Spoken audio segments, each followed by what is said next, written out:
Guys, look at that hood.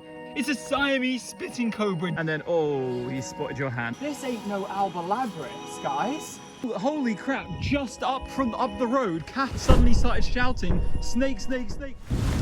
Hello, we're back in the car. It was a bit rushed this morning, so I didn't get to film an update. We got to be in Mayside by 3:30 for one of Cass's lessons. But yeah, back for a nice scenic drive across the north of the country, an area I've never been before, of course. And of course, I don't have my seatbelt on again. But yeah, let's get going. Hopefully we can continue this streak of seeing a snake on the road, because so far it's been going pretty good. And the prophecy has come true. We have indeed got a snake on the road. And familiar face, both from my old videos and the recent Nan expedition, but a lot bigger than the ones I saw before. Check it out, guys, a radiated rat snake. Oh, look at that.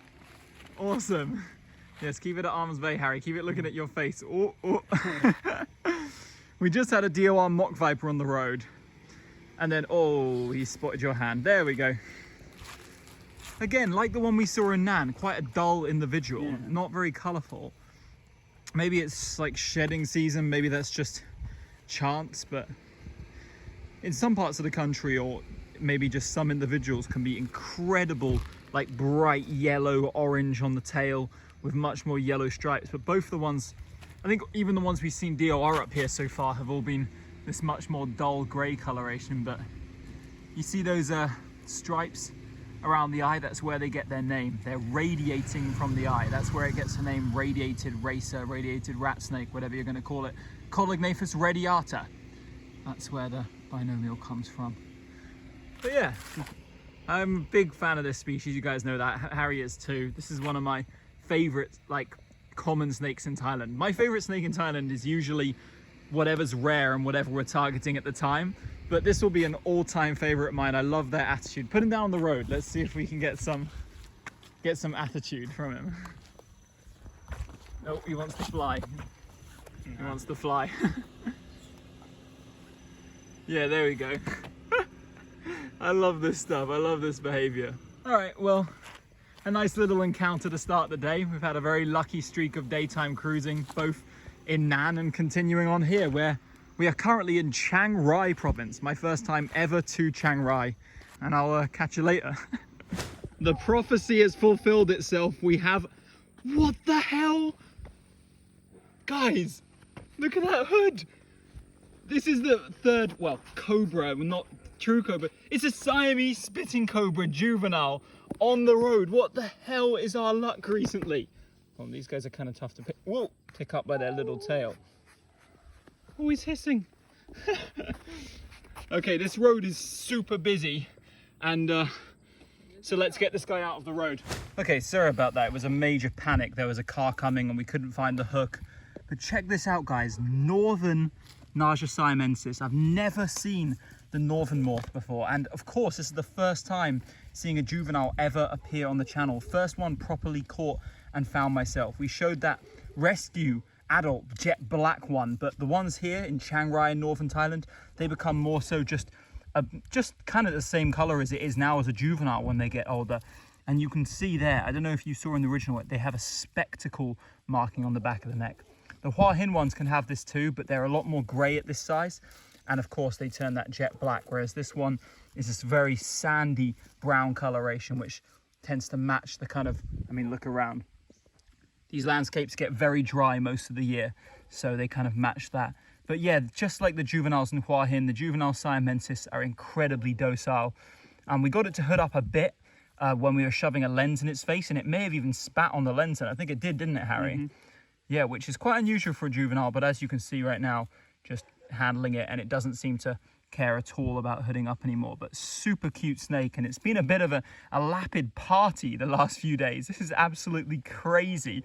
Incredible luck with cobras. Never would have expected something like this, and I'm so incredibly fortunate that we've been able to see this many cool snakes in this amount of time. Let me try and get some more close-up footage, but then we got to leave because we are in a rush. But yeah, Naja siamensis, Siamese spitting cobra. Something we all would have loved to see at any given time. So hard to find despite being so widespread, and honestly common in areas. They're just the kind of snake which herpers don't see, similar to the monocle cobra, but today luck was on our side and it was just crossing the road. Spotted by Cass, by the way. Okay, so after that cobra excitement, we've arrived at the most northern town in Thailand. But tonight we're gonna do some lowland stuff. Let's get to it. This right here is the most northern forest I've ever been to in Thailand. We're at the most northern town. Even though there's not necessarily anything too special that can be found here that you can't find at the other northern forests, it's still a cool feeling to be here, somewhere like this, so notable. And it really does open up the opportunity for a lot of things. What are we looking at here? Probably just Polypodates macrocephalus, I would guess. Nice little X-shaped markings on his head there. We've already been stopped and had all our passports checked by immigration. We are literally right on the Burmese border. Anyway, back to herping. Check it out, guys. Just picked up a type of Megaphris. He's got a bit of sand on his face, unfortunately. I'm trying to remove it there. He was down in the sand at my feet. But nice to see one of these around. Always nice to see this genus of frog. Very cool, very popular. I probably haven't seen this species before. Maybe I have, but it doesn't look familiar immediately. Although there is often some variation within them. But yeah, pretty cool frog. And just on from the frog, we got an Acanthosauria lepidogasta here. Nice one with some more of that kind of Joker makeup on its face. Not as green on the body, but didn't expect to see these as low as like 500 meters, so pretty neat. Right, so we just got a snake, and surprise, surprise, shine your light into the distance. There we go. It's a green viper, what a surprise. And by the looks of the tail, it's another one in the Albolabris Goi complex. I just need a long stick because we lost our only remaining snake hook, or maybe I should say I lost it last night. I'll take the blame on that one. Oh, look here. How convenient, a large stick right at my feet. Anyway, commence sped up footage. All right, end sped up footage.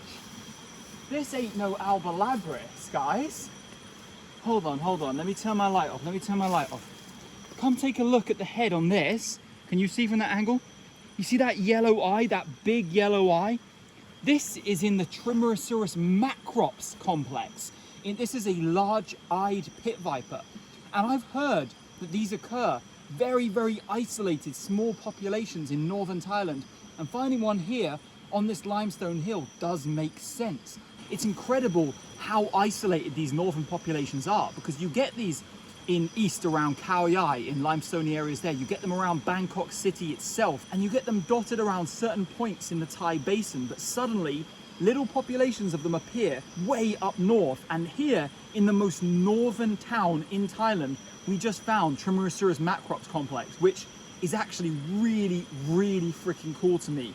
Let's maybe get some more footage in a second once I got my camera gear out. And yeah, you can see from the blue stripe on the side, that's another very key macrops trait, which I didn't see when it was up there on the branch. Maybe it just wasn't in my head. Maybe I completely ignored it, just dismissed it as being like a faint white. I don't know. I feel like I didn't see it, but yeah, very macrops and very interesting sighting overall. Although I have to say, this is huge for macrops, by the way. Absolutely massive. These are known for having a venom which is not that potent, nowhere near Albolabris, but I know a lot of people who've been bitten by this. And if I got bitten by this one, I'd reckon it would be similar to that Albolabris bite I had in the south of Thailand earlier this year. But anyway, we want to do some more herping, so let's leave this girl here and get cracking. All right, just got our second snake of the night. Harry just spotted this one. It's some kind of cookery snake, looks like Oligodon fasciolatus complex. When we say complex, we mean it's likely a separate species, but for now, it's most similar to that specific species. And although this one's head is definitely quite small for fasciolatus, and something about it is not quite right, but yeah, the head is definitely similar to fasciolatus in a way, and the general body morphology and the fact that it has like a very pale pink venter. But I mean, you'd never see a fasciolatus looking like this in Hua Hin, never in a million years. I mean, when it moves, you can see the like stripes on it.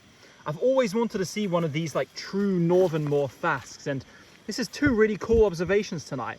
Even though on the surface they may be like common species, macrops and fasciolatus, to see both of these up here, and especially the fasc with this honestly quite beautiful coloration.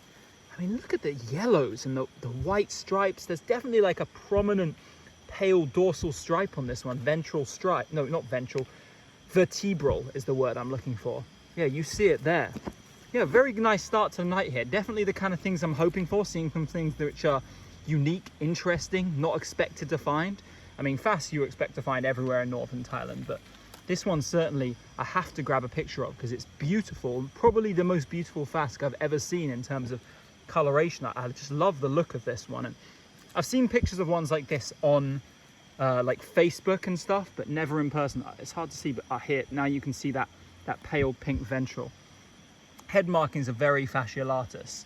That's kind of what clearly distinguishes that. And we did some quick scale counts. Harry scale counted it, and 21 matches up with phasc. But yeah, another great snake tonight, and I'm hoping we can rustle a couple more things up on this full moon night.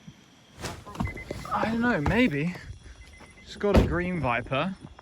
Looks like Goi, yeah. I was gonna say, this for sure ain't no macrops. You can tell by the texture.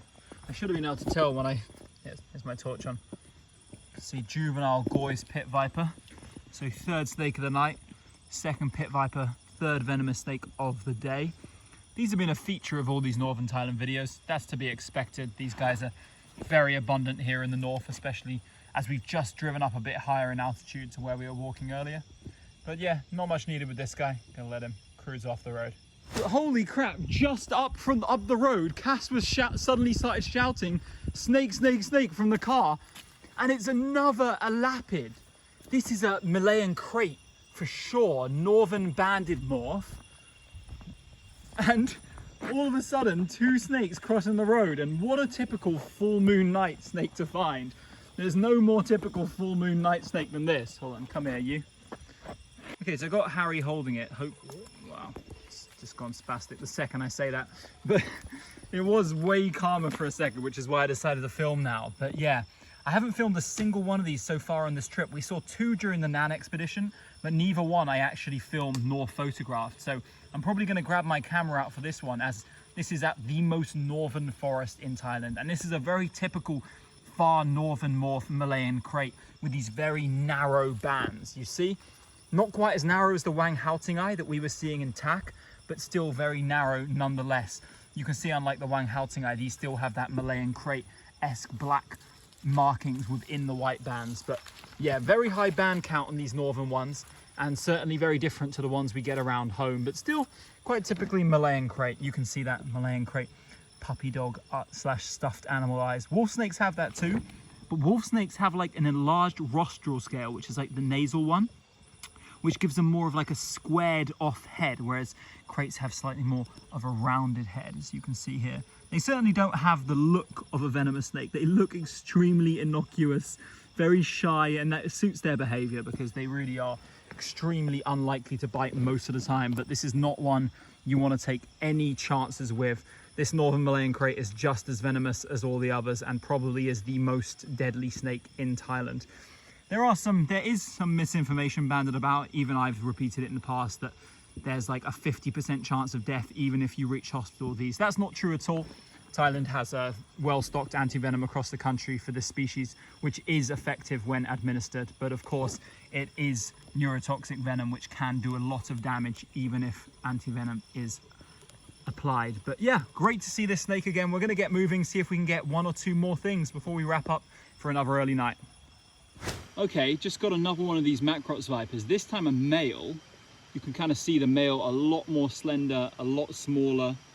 And you can see, if you look at the side of the head, I don't know how well you can see, it looks super overexposed, but the side of the head has a pale kind of whitish blue stripe on it as well, which is also quite typical of Macrops viper males. We call them Macrops viper. We should call them large-eyed pit vipers if I'm using the common name. I don't know, we all infuse them and call it that. But yeah, really interesting to see these vipers here. I'm very happy about that. And I might grab my camera to take a couple pictures of this one too. But the head's so much smaller, so much more slender. I don't think this one's malnutritioned at all, but it has some nice patterning on the side, which is cool to look at. Yeah, nice to see a new viper for northern Thailand up here. I'm pretty done with Gois and Popes for now.